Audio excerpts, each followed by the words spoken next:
हाय नमस्कार मो पाखे गोटे गणित अच्छी पठाणी सामंत गणित मेधावृत्ति परीक्षा 2022 क्लास 9 गोटे गणित आउ तार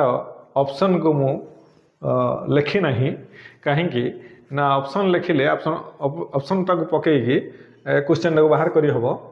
तेणु जदि क्वेश्चनटा था एमती ऑप्शन न था आम केमी ऐकिक धारा बाहर करूँ आसतु से आलोचना करवा से कही 7टी कलम और 12टी खातार दाम मिसी 180 टंका जदि प्रत्येक कलम और खातार दाम पूर्ण संख्यक टंका हुंती तेरे गोटे कलमर दाम केते एटी ऑप्शनटा थिले आपन तो से ऑप्शन को पुट करिकी 2-3टा ऑप्शन पुट करके देले आपण आंसरटा जानी पारिबे किंतु जदि ऐकिक धारा आम चिंता करवा तेणु आंसरटी कौन हम आसतु देखा मन करंतु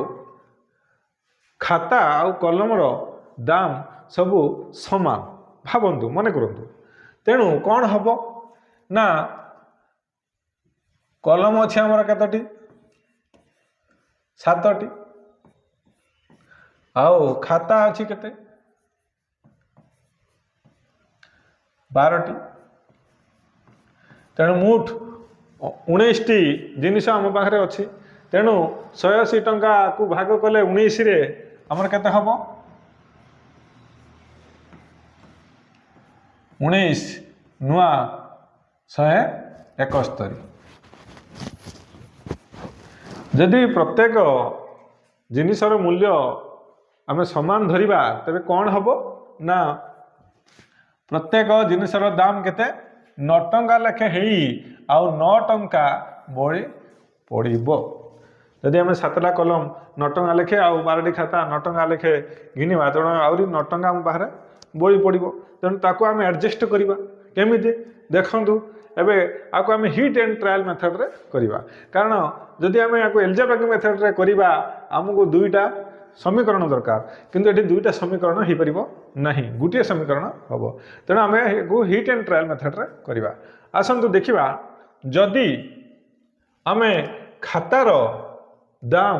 1 टंका कम करूँ 9 टंका धरीचु जदि आम खातार दाम मनकर 8 टंका धरू तो ये कौन हो आमको 12 टंका मिल जाव जदि खातार दाम 8 हुए तो ये आमको 12 टंका मिल जाव तेणु 12 आउ 9 कौन हम मन करूँ मु खातार दाम 8 धरली तेणु ये 12 टंका मिलगला ये गोटे 9 टंका अच्छी 12 9 21 टंका हो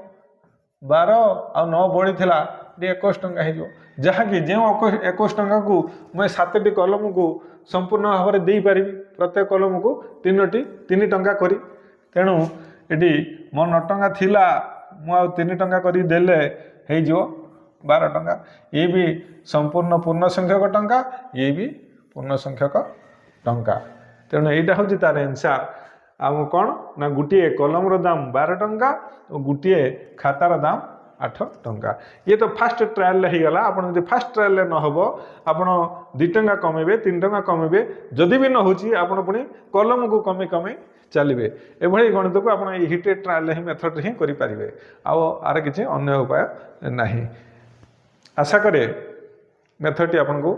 भल लगे धन्यवाद।